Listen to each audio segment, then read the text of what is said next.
about what you should do if you're trapped in an evil nightmare. Well, you're lucky because I actually do know how to help you with that. Okay, so in the past, it's been policy to never hire Russian nurses in England because of the Russian Iron Curtain. It wasn't actually a curtain, and not actually iron, but more like the old sort of primary school thing where what happens is if someone doesn't like you, they say that they're sending you to Coventry. Except they don't send you to Coventry, they send you to Moscow. In fact, you didn't actually go anywhere, they're just not talking to you right now. Actually, it's probably more to do with the Russian scoring system in nursing school. English nursing school used to be easier to get into, and they used to give you free accommodation, which is nice. But now they don't. It's a degree, and degrees are something we apparently have to pay for.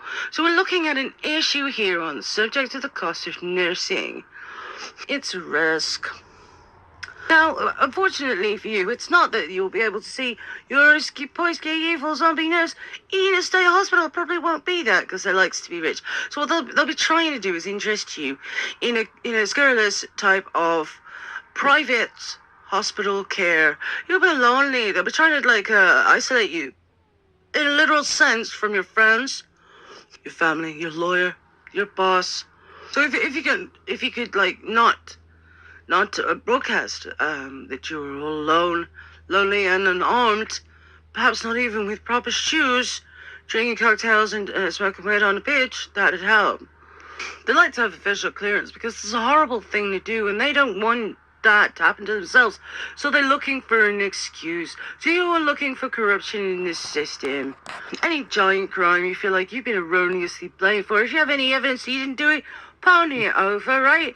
Call the police and tell them, I don't think there's sufficient evidence to this, and I demand in the name of the law and bedford.co.uk, right, that you check the CCTV.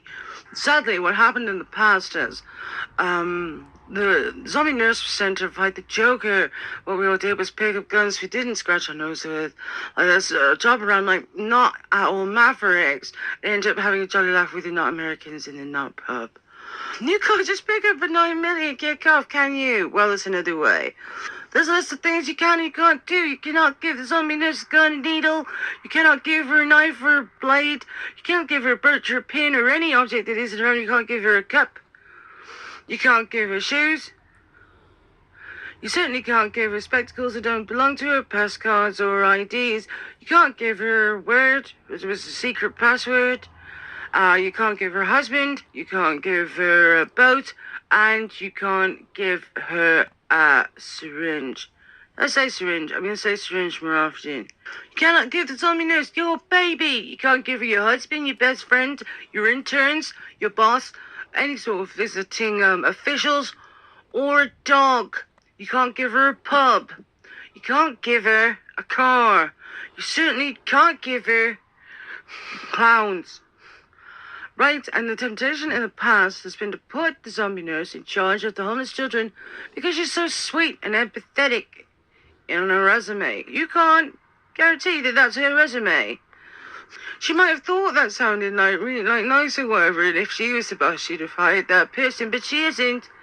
Right, and then she's in charge of homeless people. She doesn't want homeless people. She wants caviar sales. She wants to sell real estate in the Philippines. South Africa. Okay, it's your duty to check if it's that. The next thing is free things. We went over this before. But she doesn't want to give you anything. Nobody wants to give you anything. They certainly didn't give you anything expensive free, like a helicopter to go to the football, a husband on the A-list as a slave. They didn't give you drugs. They certainly didn't give you any liquor. And guess what? They didn't marry you on the dole.